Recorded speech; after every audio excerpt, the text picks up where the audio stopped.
কাতলা মাছ নিয়ে এসেছে দেখছি, আর মাছের ডিম আছে। দেখি মাছের ডিমটা তাহলে ভাজা করি, বেশ অনেকটাই ডিম। এই বাবা তুই যে বললি অল্প ডিম। বন্ধুরা কেমন আছো তোমরা সবাই? আশা করি সবাই তোমরা ভালো আছো। আজকে কি কি বাজার হলো এবং কি কি রান্না হবে চলো দেখাই তোমাদের। কাতলা মাছ নিয়ে এসেছে দেখছি, আর মাছের ডিম আছে। দেখি মাছের ডিমটা তাহলে ভাজা করি, বেশ অনেকটাই ডিম। বাবা তুই যে বললি অল্প ডিম, অনেকটা ডিম তো এখানে। কি করব?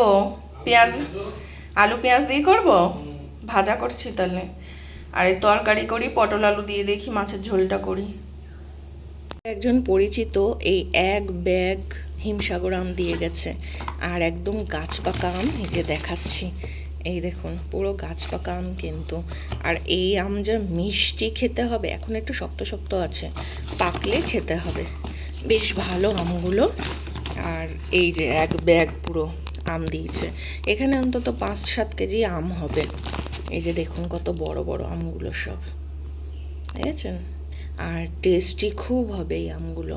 একটা ঠাকুরের জন্য রেখে দেবো, দেখি যেটা একটু নরম নরম, আজকে দেখি ঠাকুরকে দেবো সেটা। রাধাকৃষ্ণ রয়েছে, রাধাকৃষ্ণকে দিতে হবে, লোকনাথ বাবাকে দিতে হবে।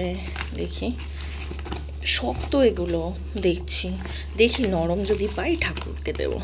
এই মাছগুলোকে সব মেখে ফেলেছি, কাতলা মাছগুলোকে। এবার এই যে কড়াতে তেল বসিয়ে দিয়েছি, গরম হয়ে গেছে তেলটা পুরো, বাবা আস্তে করে দিই। এবার দেখি এর ভিতরে মাছটা দিয়ে দেবো।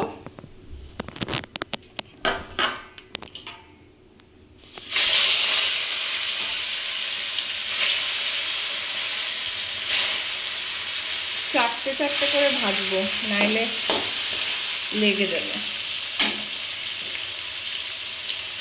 আর এখানে 4টে আছে, 8 পিস হয়েছে।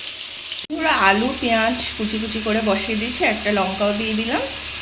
আর এখন ওটা ভাজবো হালকা ভেজে, কিন্তু এই মাছের ডিমটা যেটা রেখেছিলাম সেই মাছের ডিমটা দিয়ে এটাকে ভাজা হবে।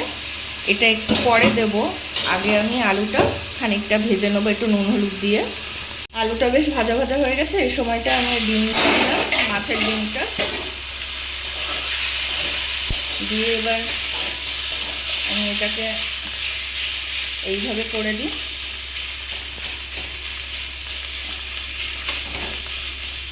তো মুঞ্চি মুঞ্চি করে দিতে হবে। মাছের ডিম খেতে এত সুন্দর লাগে, এই আলু দিয়ে পেঁয়াজ দিয়ে ভাজলে দারুণ লাগে খেতে। এই যে সব ভাজছি, তেলটা কম দিয়েছি কদিন ধরে না, তেল বেশি খাওয়া হয়েছে, ওই জন্য একটু তেল কম দিয়ে ভাজা হচ্ছে। এখন এটা শুধু মুঞ্চি মুঞ্চি করে দিতে হবে, তাহলে আস্তে আস্তে হয়ে যাবে। জালটা আস্তে করে দিলাম, না এলে নিচে লেগে যাবে। কেমন হয়েছে ডিম ভাজাটা বলবেন। গরমের সময় রান্না বান্না করা বিশাল টাফ কাজ। গরমে ঘেমে একাকার হয়ে গেছি, পুরো রান্নাঘরে ধোঁয়া ধোঁয়া হয়ে গেছে। তার ভিতরে এই যে এখন রান্না হচ্ছে এখানটা। আমাদের এখানে বাইরের ওয়েদারটা দেখুন কেমন, মেঘলা আকাশ, আর গরম আছে কিন্তু তবুও, আর হাওয়া দিচ্ছে ভালো। একটু আগে আরও হাওয়া দিচ্ছিল, বেশ দারুণ ফুরফুর করে হাওয়া আসছে জানলার এখান দিয়ে, তাই খুলে রেখে দিয়েছি জানলা টালনাগুলো। দেখুন কি সুন্দর হাওয়া হচ্ছে। পটল দিয়ে আলু দিয়ে করবো আজকে মাছের ঝোলটা, তার জন্য পটল আর আলু ভাজতে দিয়ে দিলাম। এখন এই পটল আর আলুটাকে ভালো করে ভেজে নেবো, তারপর নুন হলুদ দেবো। আজকে কিন্তু জিরে ফোড়ন দিয়েছি। এবার আমি এর মধ্যে মশলাটা দিয়ে দেবো, আদা পেঁয়াজ কাঁচা লঙ্কার পেস্ট, আর এও দেওয়া আছে, জিরেও দেওয়া আছে এর ভিতরে, দিয়ে দিলাম। এটাকে কষাতে হবে ভালো করে, গুঁড়ো লঙ্কা দেবো না একদম এর ভিতরে। মশলা দিয়ে এবার কষিয়ে নিচ্ছি ভালো করে। এটা ভালো করে কষিয়ে নিতে হবে, কষিয়ে নিয়ে এর মধ্যে জল দিয়ে দেবো। দেখুন একদম ফুটে উঠেছে আর ঘন ঘন এসছে পুরো একদম হয়ে।